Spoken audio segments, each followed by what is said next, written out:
யாரு தாலிய யாரு அறுக்குறாங்க அப்படிங்கிறத பத்தி இந்த காணொலியில நாங்க தெளிவா விளக்குறோம். பாருங்க, அத்தியாவசிய உணவுப் பொருளான அரிசி, பருப்பு, எண்ணெயில பல மடங்கு வரிய உயர்த்தி 8 கோடி தமிழர்களின் தாலியவும் 145 கோடி இந்தியர்களின் தாலியவும் அறுத்தது யாரு? எந்த கட்சி? பாசிச பாஜக தானே. பொதுமக்களே சிந்தியுங்க. பாத்தீங்கன்னா அதுக்கப்புறம் இந்த வேளாண் சட்ட மசோதாவை ரத்து பண்ணோம்.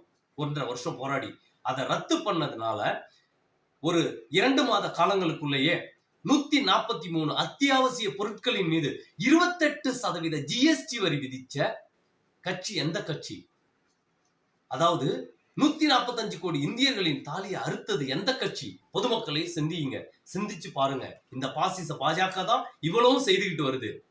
இத நம்ம விட்டு வைக்க கூடாது. இது வெட்டி எரியப்பட வேண்டிய ஒண்ணு. பொதுமக்களே சிந்தியுங்க, சிந்திச்சு செயல்பட வேண்டும். நம்ம வீட்டுல